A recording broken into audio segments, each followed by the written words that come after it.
Hello, बोल नहीं रहे, बता नहीं रहे। आपने कुछ रिवीजन की है?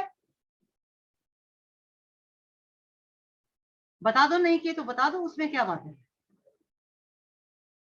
जवाब तो दो। Hello, yes ma'am. क्या रिवाइज किया आपने? इकोनॉमिक्स में क्या पढ़ा था? कुछ नहीं पढ़ा था तो बोल दो ना, नहीं पढ़ा। अरे बता तो दो, बोल दो नहीं पढ़ा। तो रिवीजन का फायदा ही होता है ना, आप भी पढ़ो तो पता चले, फिर मैं आपको बता रही हूँ, कहीं कंफ्यूजन है वो दूर हो जाती। तो थोड़ा पढ़ोगे तो तभी आपको पता चलेगा। कोई कंफ्यूजन अगर आपकी है, मैं आगे आपको काम दिया करूंगी कि भाई ये आपने पढ़ के रखना है। अब देखो, मल्टी प्लांट मोनोपोली के बारे में 2 नंबर के लिए मल्टी प्लांट मोनोपोली पूछ लिया जाता है। मल्टी प्लांट मोनोपोली क्या होता है, यानी कि बहु प्लांट एकाधिकार क्या होता है? बहु प्लांट एकाधिकार का मतलब है कि जब मोनोपोलिस्ट एक से ज्यादा प्लांट यूज करके प्रोडक्शन करता है। क्या बताया? जब मोनोपोलिस्ट एक से ज्यादा प्लांट को यूज करके प्रोडक्शन करता है तो उसको मल्टी प्लांट मोनोपोली कहा जाता है। जब मोनोपोलिस्ट एक से ज्यादा प्लांट यूज करके प्रोडक्शन करता है तो उसको मल्टी प्लांट मोनोपोली कहा जाता है। ठीक है। अब मल्टी प्लांट मोनोपोली की सिचुएशन में एक मोनोपोलिस्ट कितना प्रोडक्शन करेगा और उस प्रोडक्शन का कितना हिस्सा किस प्लांट को यूज करके करेगा, ये हमें देखना है। क्योंकि मैंने आपको बताया कि मल्टी प्लांट मोनोपोली में तो एक मोनोपोलिस्ट एक से ज्यादा प्लांट को यूज करता है। प्लांट का मतलब है मशीनरी। एक से ज्यादा मशीनरी यूज करके प्लांट मशीनरी या प्लांट को यूज करके प्रोडक्शन कर रहा है। ठीक है। और टोटल कितना प्रोडक्शन करेगा, और उस टोटल प्रोडक्शन में से पहले प्लांट से कितना प्रोडक्शन करेगा और दूसरे प्लांट से या दूसरी मशीन से कितना प्रोडक्शन करेगा, ये हमें डिसाइड करना है। ठीक है। तो मोनोपोलिस्ट कितना प्रोडक्शन करेगा? मोनोपोलिस्ट उतना प्रोडक्शन करता है जहां पर, मैंने बताया कि मोनोपोलिस्ट कितना प्रोडक्शन करेगा जहां पर मार्जिनल कितना प्रोडक्शन करेगा। मल्टी प्लांट मोनोपोली हेडिंग हम कर रहे हैं, मल्टी प्लांट मोनोपोली, इसकी रिवीजन कर रहे हैं। ठीक है। मोनोपोलिस्ट कितना प्रोडक्शन करेगा, टोटल प्रोडक्शन कितना करेगा? टोटल प्रोडक्शन मोनोपोलिस्ट उतना करेगा जहां पर मार्जिनल रेवेन्यू और मार्जिनल कॉस्ट दोनों बराबर होते हैं। जहां मार्जिनल रेवेन्यू मार्जिनल कॉस्ट बराबर होंगे उतना टोटल प्रोडक्शन करेगा। सारे प्लांट यूज करके उतना प्रोडक्शन करेगा जहां मार्जिनल रेवेन्यू और मार्जिनल कॉस्ट बराबर होते हैं। ठीक है। अब इसके बेस पे हमने डिसाइड कर लिया वो कितना प्रोडक्शन कर रहा है, और इस जितना भी प्रोडक्शन होगा उस प्रोडक्शन का कितना हिस्सा वो प्लांट ए को यूज करके करेगा, कितना हिस्सा प्लांट बी को यूज करके करेगा, ये हमें मल्टी प्लांट मोनोपोली की सिचुएशन में देखना है। ठीक है। तो इसमें हम ये मान के चलते हैं कि मान लो एक मोनोपोलिस्ट 2 प्लांट को यूज करके प्रोडक्शन कर रहे हैं, प्लांट ए और प्लांट बी। और हम ये भी मान के चलते हैं कि ये जो प्लांट ए है ये प्लांट बी के कंपैरिजन में ज्यादा एफिशिएंट है, अच्छा प्रोडक्शन करता है, और प्लांट बी कम एफिशिएंट है, प्लांट ए ज्यादा एफिशिएंट है। हम ये मान के चलते हैं। ठीक है। हाँ जी, कोई किसी को प्रॉब्लम? हेलो, हाँ जी। ये एकता, कुछ पूछना है आपने? एकता, हैंड रेज की है कोई आपने, अगर कुछ पूछना हो तो। ठीक है। अच्छा, तो ठीक है। अब देखो, हमने इसमें ये देखना है कि मोनोपोलिस्ट कितना प्रोडक्शन करेगा। इसके लिए मैं डायग्राम बना रही हूँ, मल्टी प्लांट मोनोपोली का डायग्राम बना के दिखा रही हूँ। कैसे? एक्स एक्सिस पर हमने लिया आउटपुट, ठीक है, और वाई एक्सिस पर मैं ले रही हूँ रेवेन्यू एंड कॉस्ट। ठीक है। मल्टी प्लांट मोनोपोली की सिचुएशन में ये हमने मान लिया, ये लाइन हमारी एवरेज रेवेन्यू है। एवरेज रेवेन्यू को हम डिमांड लाइन भी कहते हैं। ठीक है। और ये हमारी लाइन जो है ये मार्जिनल रेवेन्यू लाइन है। ठीक है। 2 प्लांट यूज कर रहा है मोनोपोलिस्ट ए और बी प्लांट, तो ये हमने मार्जिनल कॉस्ट लाइन ऐसे डाली है।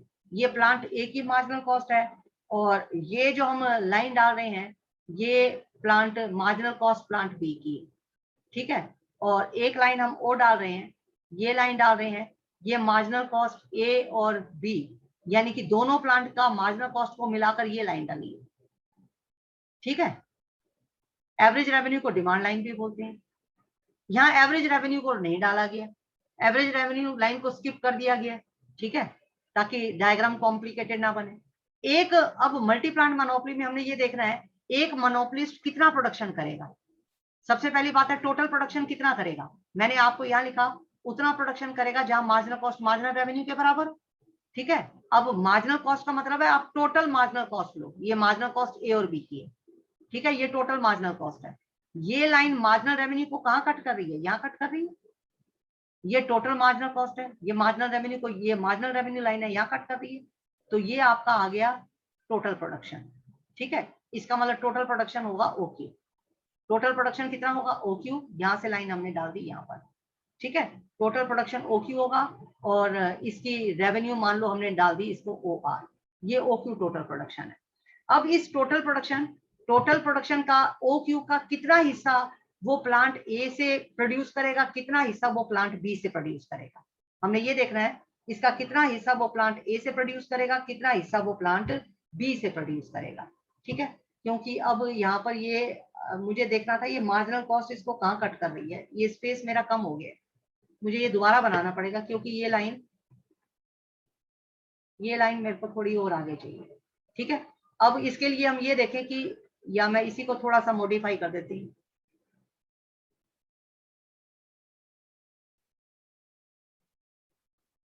ये मेरी जो इस लाइन को ये मार्जिनल कॉस्ट बी कहाँ कट कर रही है, इस लाइन को मार्जिनल कॉस्ट ये यहाँ कट कर रही है, इसको मार्जिनल कॉस्ट कहाँ कट कर रही है, ये पीछे आ जाता है, या तो मैं इस लाइन को हटा दूं,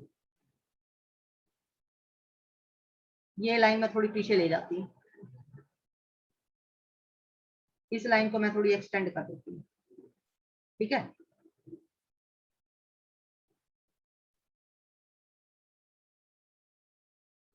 ये आपकी वाई लाइन होगी। अब ये देखो ये जो लाइन मैंने ली है ना, ये मार्जिनल कॉस्ट इसको कहाँ कट कर रही है, ये वाली लाइन इसको कहाँ कट, मेरे को तो चाहिए कि ये इसको कहाँ कट कर रही है, ये इसको कहाँ कट कर रही है,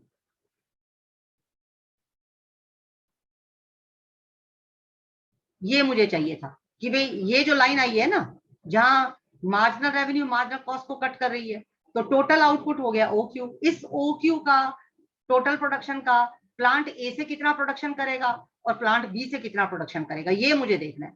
तो अब आप देखो ये यहाँ से जो लाइन डाली है ना, ये लाइन मार्जिनल कॉस्ट ए को कहाँ कट कर रही है, ये वाली लाइन मार्जिनल कॉस्ट बी को कहाँ कट कर रही है, मुझे ये चाहिए था क्योंकि वो वाई एक्सिस के बाहर आ रहा था, मैंने इसी लाइन को ही एक्सटेंड कर दी, ठीक है।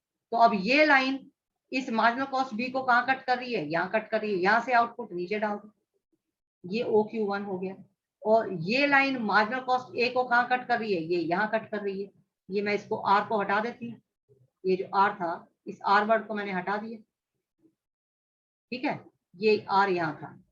तो अब ये वाली लाइन ये जो मार्जिनल रेवेन्यू लाइन वाली जो मार्जिनल कॉस्ट मार्जिनल रेवेन्यू जहाँ कट कर रही है, ये लाइन मार्जिनल ए कॉस्ट ए को कहाँ कट कर रही है, यहाँ कट कर रही है, यहाँ से लाइन आपने नीचे डाल दी, ठीक है। तो इससे हमें क्या पता चला है, इससे हमें ये पता चला है कि प्लांट ए, क्योंकि ये मार्जिनल कॉस्ट प्लांट ए का है, तो इससे ये पता चला कि प्लांट ए से OQ2 प्रोडक्शन होगा, ये मार्जिनल कॉस्ट प्लांट ए का है ना, तो OQ2 प्लांट ए से प्रोड्यूस होगा और ये मार्जिनल कॉस्ट प्लांट बी की है, इस लाइन को यहाँ कट कर रहा है, नीचे प्रोडक्शन OQ1 है और प्लांट बी से OQ1 प्रोडक्शन होगा, प्लांट ए से OQ2 प्रोडक्शन होगा, प्लांट बी से OQ1 प्रोडक्शन होगा और टोटल प्रोडक्शन होगा OQ। तो हमें क्या पता चला, प्लांट ए से OQ2 प्रोडक्शन है और प्लांट बी से कितना प्रोडक्शन होगा, ये मार्जिनल कॉस्ट है, यहाँ कट कर रही है लाइन को, प्लांट ए से OQ2 प्रोडक्शन है, ये बी का मार्जिनल कॉस्ट है, ये इसको यहाँ कट कर रही है, नीचे OQ1 है, प्लांट ए से OQ1 प्रोडक्शन होगा। तो टोटल प्रोडक्शन कितना है, टोटल प्रोडक्शन हमारा होगा इस OQ2 और OQ1 कितना प्रोडक्शन होगा, OQ2 प्लस OQ1, इन दोनों को जब हम ऐड कर देंगे ना ये OQ हो जाएगा, ये OQ हो जाएगा, यानी कि OQ टोटल प्रोडक्शन है, OQ is equal to OQ2 plus OQ1। Total production कितना है, टोटल प्रोडक्शन है OQ। इस OQ किसके बराबर हुआ, जब हम ये OQ2 और OQ1 दोनों को ऐड कर देंगे ना, ये OQ के बराबर होगा, ये टोटल प्रोडक्शन के बराबर होगा। ये हमने इससे कैलकुलेट किया। Hello, yes ma'am. ये बात समझ में आई? Yes ma'am. कोई कुछ पूछना हो आपने? कुछ पूछना हो? नहीं पूछना तो बता दो, नहीं पूछना। कोई कंफ्यूजन है तो बता दो। ये अब रिवाइज करना आज, ठीक है? इसको रिवाइज जरूर करना। 2 नंबर के लिए मल्टी प्लांट मोनोपोली पूछ लिया जाता है बहुत बार। अब नेक्स्ट आपका जो 16 नंबर का क्वेश्चन है वो है प्राइस डिस्क्रिमिनेशन या डिस्क्रिमिनेटिंग मोनोपोली। नेक्स्ट आपका हिंदी में है कीमत विभेद या भेद मूलक एकाधिकार। 16 नंबर के लिए इंपॉर्टेंट है कीमत विभेद या भेद मूलक एकाधिकार। कीमत विभेद या भेद मूलक एकाधिकार 16 नंबर के लिए इंपॉर्टेंट है। हेलो हेलो, ठीक है? ये मैं फिर इसका टेस्ट लेने वाली हूं आगे, इसको अच्छे से रिवाइज कर लो। तो कीमत विभेद भेद मूलक एकाधिकार क्वेश्चन पूछ लिया जाता है। What do you mean by price discrimination? कीमत विभेद से क्या अभिप्राय है? कीमत विभेद कब संभव है? When price discrimination is possible. कीमत विभेद कब लाभदायक होता है? When it is profitable. और कीमत विभेद की स्थिति में कीमत उत्पादन का निर्धारण कैसे होता है? How price and output is determined under discriminating monopoly. Important question है, एक्सपेक्टेड क्वेश्चन 16 नंबर का। इंपॉर्टेंट क्वेश्चन है, एक्सपेक्टेड क्वेश्चन है 16 नंबर का, ठीक है? तो आपको पता है कीमत विभेद की स्थिति क्या होती है? आपको पता है कीमत विभेद की स्थिति प्राइस डिस्क्रिमिनेशन क्या होता है? जब जो मोनोपोलिस्ट है, एकाधिकारी है, भिन्न भिन्न लोगों से वस्तु की भिन्न भिन्न कीमत वसूल करता है, उसको क्या कहा जाता है? उसको कीमत विभेद कहा जाता है, प्राइस डिस्क्रिमिनेशन कहा जाता है। जब भिन्न भिन्न लोगों से वस्तु की भिन्न भिन्न कीमत वसूल की जाती है उसको क्या कहते हैं? उसको हम कहते हैं प्राइस डिस्क्रिमिनेशन, ठीक है? आपसे वस्तु की कीमत कुछ ले ली, आपसे 50 रुपए ले लिए एक यूनिट के, दूसरे से 40 ले लिए, तीसरे से 60 ले ली। जब भिन्न भिन्न लोगों से वस्तु की भिन्न भिन्न कीमत वसूल की जाती है उसको प्राइस डिस्क्रिमिनेशन कहा जाता है। फिर उसके बाद है kinds of price, kinds of discriminating monopoly. ये जो प्राइस डिस्क्रिमिनेशन है या डिस्क्रिमिनेटिंग मोनोपोली है, कीमत विभेद है, ये 3 तरह का होता है। कौन से 3 तरह का होता है? पहला आपको दिया हुआ है पर्सनल प्राइस डिस्क्रिमिनेशन, यानी कि व्यक्तिगत कीमत विभेद। व्यक्तिगत कीमत विभेद में क्या होता है? जब भिन्न भिन्न लोगों से वस्तु की अलग अलग कीमत ली जाए, हर व्यक्ति से अलग अलग कीमत ली जाए। जब हर व्यक्ति से वस्तु की अलग अलग कीमत ली जाती है, हर व्यक्ति से वस्तु की अलग अलग कीमत ली जाती है, उसको क्या कहा जाता है? उसको पर्सनल प्राइस डिस्क्रिमिनेशन कहा जाता है। जैसे आपसे 100 रुपए ले लिए, दूसरे से 80 ले लिए, तीसरे से उसी वस्तु के 70 ले लिए। अलग अलग व्यक्ति से वस्तु की अलग अलग कीमत ली जाए तो वो क्या कहलाता है? वो कहलाता है पर्सनल प्राइस डिस्क्रिमिनेशन। दूसरा होता है ज्योग्राफिकल प्राइस डिस्क्रिमिनेशन, यानी कि भौगोलिक कीमत विभेद। ज्योग्राफिकल प्राइस डिस्क्रिमिनेशन में क्या होता है कि जब अलग अलग जगह वस्तु की कीमत अलग अलग ली जाए, रेवाड़ी में वस्तु की कीमत अलग ली जाए, वही वस्तु गुड़गांव में बेची जाए तो अलग ली जाए, वही वस्तु दिल्ली में बेची जाए तो अलग ली जाए। जगह के हिसाब से कीमत चेंज की जाती है, व्यक्ति के हिसाब से कीमत नहीं चेंज की जा रही, जगह के हिसाब से अगर कीमत चेंज की जा रही है, अलग अलग जगह बस लोगों से अलग वस्तु की कीमत ली जाती है, तो उसको क्या कहा जाता है? उसको ज्योग्राफिकल प्राइस डिस्क्रिमिनेशन कहा जाता है, ठीक है? उसके बाद जो तीसरा होता है price discrimination according to use. Price discrimination according to use कब होता है? यानी कि जब यूज के बेस के ऊपर प्राइस डिस्क्रिमिनेशन की जाती है। जैसे गवर्नमेंट करती है, गवर्नमेंट क्या करती है? बिजली की जब सप्लाई देती है, इंडस्ट्री को जब बिजली की सप्लाई देती है, इंडस्ट्री के लिए, खेतों के लिए बिजली कम रेट के ऊपर दी जाती है, और अगर वही बिजली घरों के लिए दी जाती है तो बिजली का रेट ज्यादा लिया जाता है। तो जब प्रयोग के आधार पर डिस्क्रिमिनेशन की जाती है उसको क्या कहा जाता है? उसको price discrimination according to use कहा जाता है। जब प्रयोग के आधार पर डिस्क्रिमिनेशन किया जाए तो वो price discrimination according to use कहलाता है, ठीक है? उसके बाद नेक्स्ट हमारा आता है कीमत विभेद की शर्तें, यानी कि कीमत विभेद कब संभव होता है? प्राइस डिस्क्रिमिनेशन तभी पॉसिबल होता है अगर मार्केट में मोनोपोली की सिचुएशन। अगर मोनोपोली की सिचुएशन मार्केट में नहीं है तो प्राइस डिस्क्रिमिनेशन पॉसिबल ही नहीं। प्राइस डिस्क्रिमिनेशन तभी संभव होता है जब मार्केट में पहली बात है मोनोपोली होनी चाहिए, ठीक है, यानी कि व्यक्ति का एकाधिकार होना चाहिए। दूसरा, प्राइस डिस्क्रिमिनेशन तभी पॉसिबल होता है जब मार्केट भी सेपरेट हो, जैसे गुड़गांव की मार्केट, दिल्ली की मार्केट। कोई गुड़गांव का व्यक्ति दिल्ली जाके तो सामान स्पेशल खरीदेगा नहीं। अगर मार्केट बिल्कुल नजदीक नजदीक होगी तो व्यक्ति, अगर उसको लगता है कि एक मार्केट में वस्तु सस्ती बिक रही है और दूसरी मार्केट में वस्तु महंगी बिक रही है, तो व्यक्ति क्या करेगा कि व्यक्ति, महंगे बाजार वाला व्यक्ति सस्ते बाजार में जाकर माल खरीद लेगा अगर मार्केट नजदीक नजदीक है। लेकिन अगर मार्केट बहुत दूर होगी और उसको पता है कि गुड़गांव में माल सस्ता मिल रहा है, दिल्ली में वही माल महंगा मिल रहा है, तो कोई व्यक्ति दिल्ली से स्पेशल आकर गुड़गांव में माल नहीं खरीदेगा। या व्यक्ति को लग रहा है कि रेवाड़ी में माल सस्ता है, यही माल गुड़गांव में बिक रहा है, महंगा है, तो गुड़गांव का व्यक्ति दिल्ली जाकर, गुड़गांव का व्यक्ति स्पेशल रेवाड़ी जाकर उस माल को नहीं खरीदेगा। कहने का मतलब ये है कि अगर मार्केट दूर दूर होगी तो कोई भी एक बाजार का व्यक्ति सस्ते बाजार में जाकर, अगर मार्केट दूर है तो माल नहीं खरीदेगा। लेकिन अगर दोनों मार्केट नजदीक नजदीक होगी तो वो सस्ते बाजार में जाकर माल को खरीद लेगा। एक बाजार में उसको माल महंगा लग रहा है और दूसरा बाजार नजदीक ही है, बहुत दूर नहीं है, तो महंगे बाजार में माल नहीं खरीदेगा, दूसरे बाजार में चला जाएगा, नजदीक ही है बाजार, वहां जाकर माल खरीद लेगा। ठीक है, तो ऐसी सिचुएशन में फिर प्राइस डिस्क्रिमिनेशन पॉसिबल नहीं होगा। प्राइस डिस्क्रिमिनेशन पॉसिबल तभी होता है जब दोनों मार्केट दूर दूर, तभी पॉसिबल होता है। नजदीक नजदीक मार्केट होगी तो पॉसिबल नहीं है। तीसरा इसमें पॉइंट आता है मांग की लोच में अंतर, यानी कि difference in elasticity of demand. Price discrimination कब पॉसिबल होता है? प्राइस डिस्क्रिमिनेशन तभी पॉसिबल होता है जब मांग की लोच में भी अंतर। प्राइस डिस्क्रिमिनेशन तभी पॉसिबल होता है जब मांग की लोच में अंतर, ठीक है, यानी कि एक बाजार में वस्तु की मांग इलास्टिक है और दूसरे बाजार में वस्तु की मांग इन इलास्टिक है। मांग की लोच दोनों बाजार की अलग है, एक में लोचदार मांग है, दूसरे में बेलोचदार मांग है। जब दोनों बाजारों में मांग की लोच, इलास्टिसिटी ऑफ डिमांड अलग अलग होगी तो प्राइस डिस्क्रिमिनेशन पॉसिबल होगा।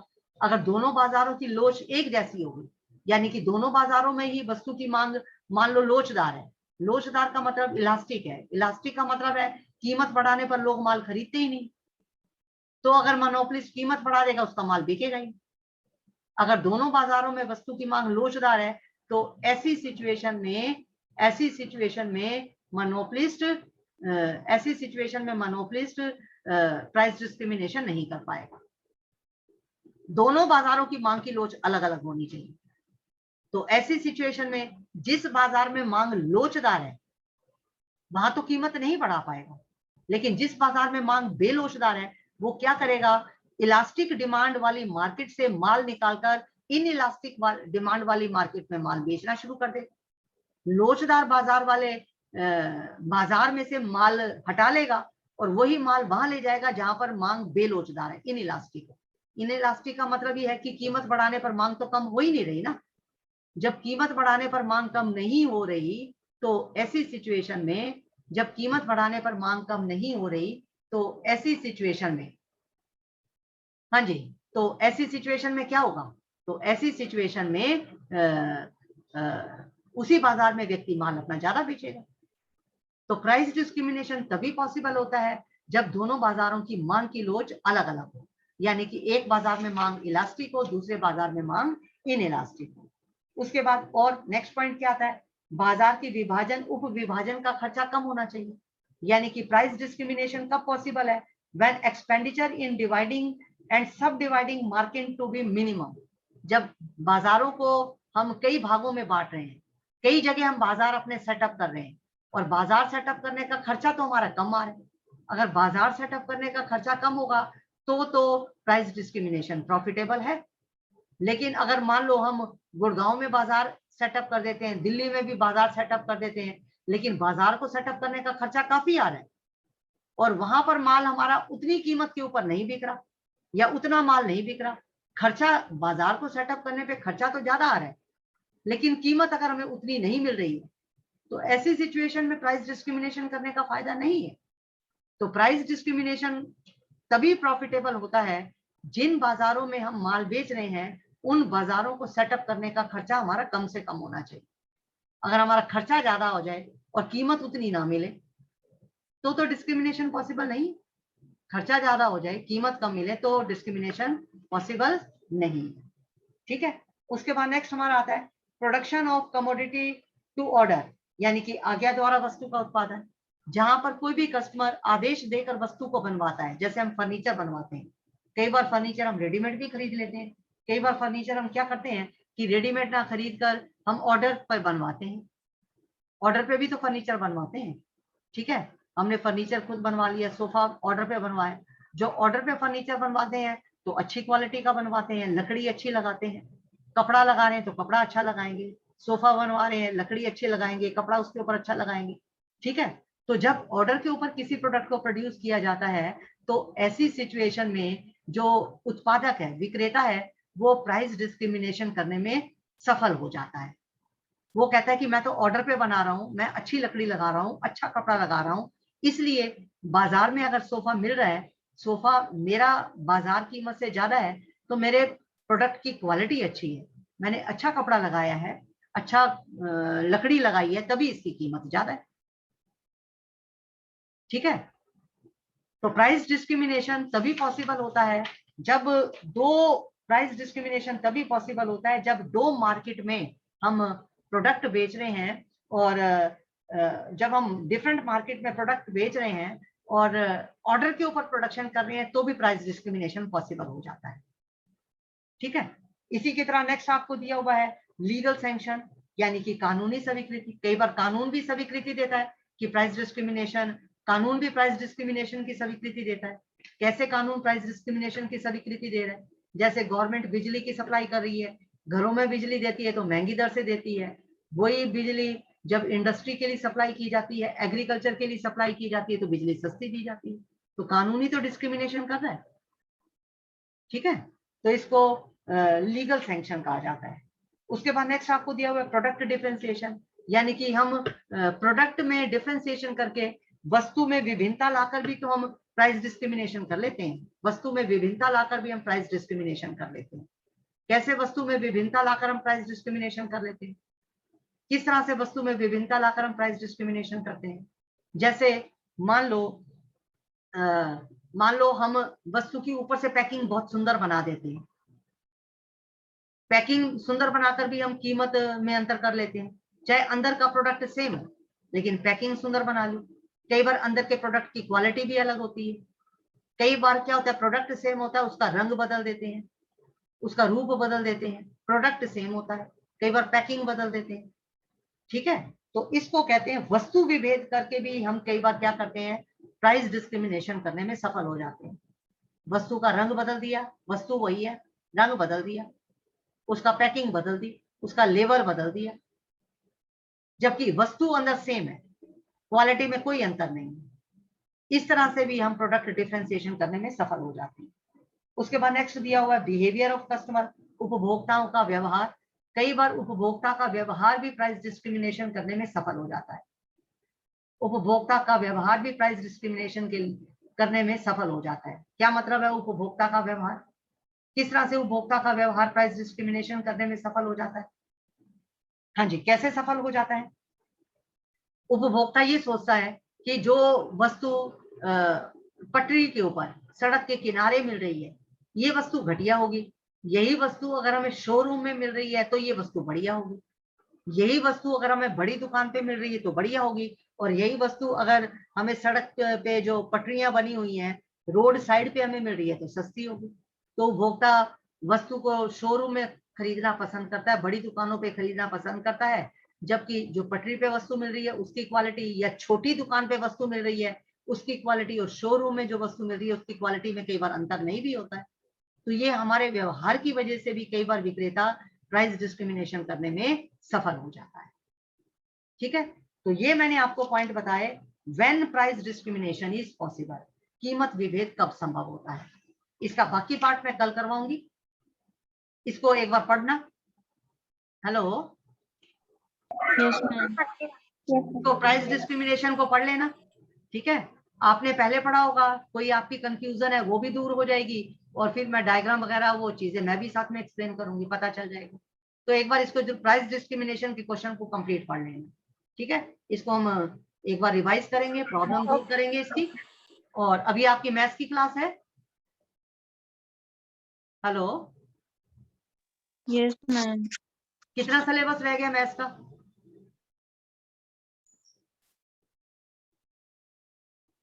हेलो, मैथ्स का कितना सिलेबस रह गया? हेलो, पता है कि नहीं पता? बोल नहीं रहे, नहीं पता क्या?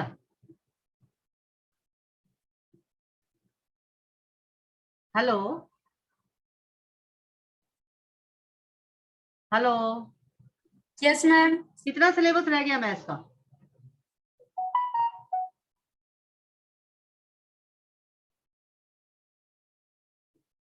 नहीं पता क्या? 1-2 चैप्टर रह गए शायद। शायद। सिलेबस आपकी किताब के आगे भी तो लिखा हुआ है ना, तो आप चेक नहीं करते कि कितना कौन सा यूनिट चल रहा है?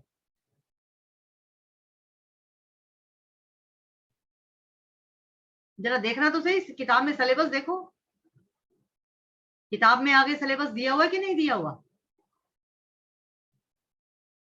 Hello, yes ma'am. किताब के आगे सिलेबस देखो ना, क्या कौन सा चैप्टर चल रहा है, कितना रह गया, पता होना चाहिए ना आपको। इसको चेक करो, ठीक है? तो कल मैं ये प्राइस डिस्क्रिमिनेशन को कंप्लीट करवाऊंगी, और आप भी एक बार इसको रिवाइज कर लेना, ठीक है? तो आज की क्लास में यही कंप्लीट कर रही हूँ।